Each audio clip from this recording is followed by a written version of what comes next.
Welcome back to my YouTube channel.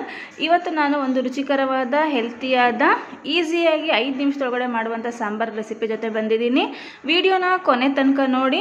ತುಂಬ ಈಸಿಯಾಗಿದೆ, ಹೆಲ್ತಿಯಾಗಿದೆ, ಟೇಸ್ಟಿಯಾಗಿರುತ್ತೆ ಕೂಡ. ನಿಮ್ಗೆ ಹುಷಾರಿಲ್ಲ, ಬಾಯಿ ಕೆಟ್ಟಿದ್ದೆ ಅಥವಾ ನಿಮ್ಗೆ ವರ್ಕಿಂಗ್ ವುಮೆನ್ ಆಗಿದ್ದೀರಾ, ಬೇಗ ಮಾಡಬೇಕು ಸಾಂಬಾರು ಏನಾರು ಒಂದು ಅಂದರೆ ಈ ರೆಸಿಪಿನ ಖಂಡಿತವಾಗ್ಲೂ ಟ್ರೈ ಮಾಡಿ. ಅರ್ಧ ಭಾಗ ತೆಂಗಿನಕಾಯಿ ತುರಿಗೆ, 1 ಸ್ಪೂನಷ್ಟು ಕಾಳು ಮೆಣಸು, 1 4 ಎಸಳು ಬೆಳ್ಳುಳ್ಳಿ, ಅರ್ಧ ಇಂಚು ಶುಂಠಿ, 1 ಸ್ಪೂನ್ ಜೀರಿಗೆ ಹಾಕಿ ಅದನ್ನ ಚೆನ್ನಾಗಿ ಗ್ರೈಂಡ್ ಮಾಡ್ಕೊಳ್ಳಿ.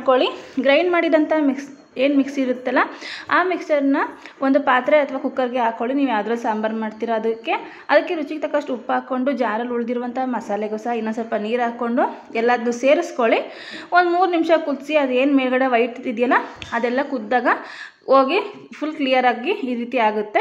ಅಷ್ಟು ಮಾಡಿಬಿಟ್ರೆ ಸಾಂಬಾರು ರೆಡಿ ಆಗಿರುತ್ತೆ. ಇನ್ನೊಂದು ಕಡೆ ಅನ್ನಕ್ಕೆ ಇಟ್ಕೊಬಿಟ್ರೆ ರುಚಿಯಾಗಿ ಅನ್ನ ಸಾಂಬಾರು ಎರಡೂ ರೆಡಿ ಆಗಿರುತ್ತೆ. ಇದಕ್ಕೆ ಯಾವುದೂ ಸೈಡ್ ಡಿಶ್ ನಮಗೆ ಬೇಕು ಅಂತ ಅನಿಸಲ್ಲ. ಸಾಂಬಾರು ತುಂಬ ಸೂಪರಾಗಿರುತ್ತೆ. ನೀವು ಇದೇ ಮೊದಲನೇ ಬಾರಿಗೆ ನನ್ನ ಯೂಟ್ಯೂಬ್ ಚಾನಲ್ಗೆ ವಿಸಿಟ್ ಮಾಡಿದರೆ ಚಾನಲ್ಗೆ ಸಬ್ಸ್ಕ್ರೈಬ್ ಆಗಿ, ಫೇಸ್ಬುಕ್ಕಲ್ಲಿ ನೋಡ್ತಾ ಇದ್ದರೆ ಫಾಲೋ ಮಾಡಿ, ನಿಮ್ಮ ಫ್ಯಾಮಿಲಿ ಮತ್ತು ಫ್ರೆಂಡ್ಸ್ ಜೊತೆ ಶೇರ್ ಮಾಡಿ. ಈ ಥರ ಎಲ್ಲ ವೀಡಿಯೋಸ್ನ ನೋಡಿ ಸಾಂಬಾರು ಹೇಗಿತ್ತು ಅಂತ ಕಮೆಂಟ್ ಮಾಡಿ. Thanks for watching.